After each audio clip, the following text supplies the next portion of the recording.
middle school presented many firsts for me. And honestly, some of these firsts were very hard to cope with.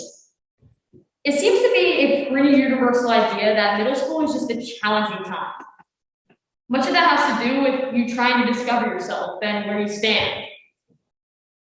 It can be exhausting, and at times you may discover something about yourself that you would never have expected. Whether they are good surprises, or they're not, they can feel like monumental changes in your life. I've had my fair share of "oh, really, that's me" moments, and I'm sure that plenty of you have had something similar. I want to stress that these things can be really awesome things too.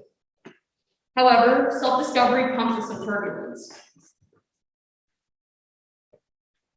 I remember 2016. I was in 5th grade at a school I would eventually call my home for 11 years. I was just an innocent girl who put the majority of her time into art and nature. To this day, both of these remain passions of mine. They got me through some difficult times. I also love school, just as I do now. And I've always been fascinated with the natural sciences, whether it was spending time in my koi pond, learning about the environment around me, raising praying mantises, or learning about the extinct marsupial known as the thylacine of Tasmania. My passion for these things is another reason why I wanted to come to Millbrook. So really, not much regarding my core passions have changed. However, I got a taste of reality later that year, and would not only change how I saw myself, but would force me to grow up a lot quicker than I expected.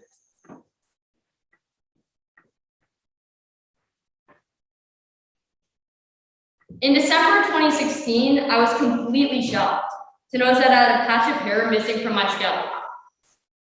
I tried to stay calm, but little by little, my hair became noticeably patchy. I had to do my hair in such a way that it looked pretty obvious that there's something I was trying to cover up.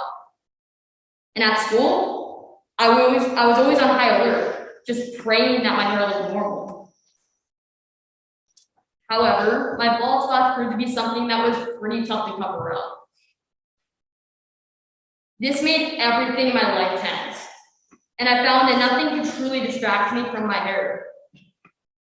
I felt like I was losing control. As my condition worsened, I began getting curious questions from my peers, essentially asking, "Why are you going bald?" And although these questions did not help my already damaged self-esteem, I could tell most people meant well. Most, but not all. It was when I began getting harassed by a girl in my grade midway through the year that took away both my happiness and my hope for this to go away. I was coming to school every day knowing that this person would have a new insult for me about my appearance. I basically had to mentally prepare myself to get up every day, suck it up, and go to school.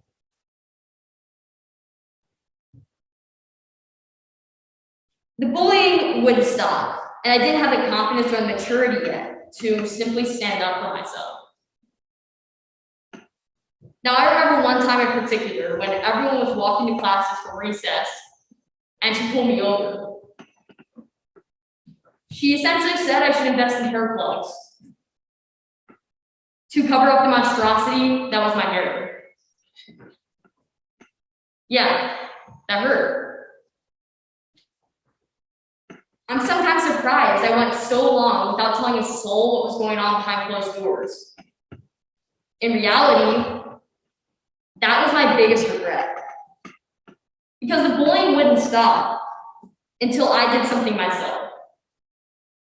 At that point, however, my self-esteem was far too damaged to even consider helping myself. On top of that, I was just exhausted.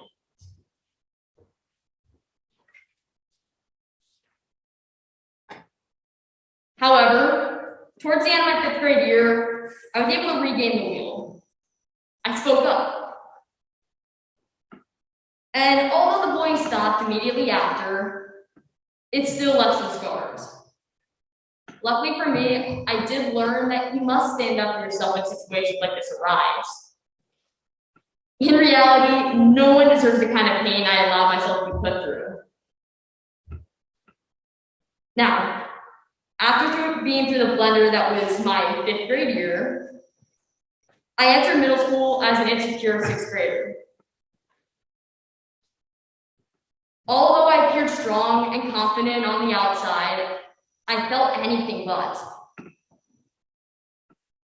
I was ashamed of my condition. I was embarrassed.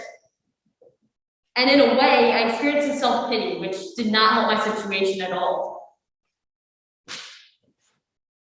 I felt like I had to start over again, and that was daunting and stressful for someone who still lacked maturity and the confidence to even accept themselves.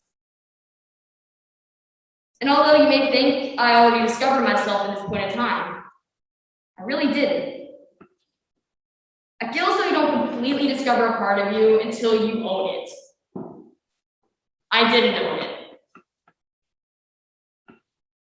Because I was surrounded by a bunch of people who cared a ton about their looks, who liked them, and claimed drama, I had trouble fitting in too. I felt somewhat awkward around my grade.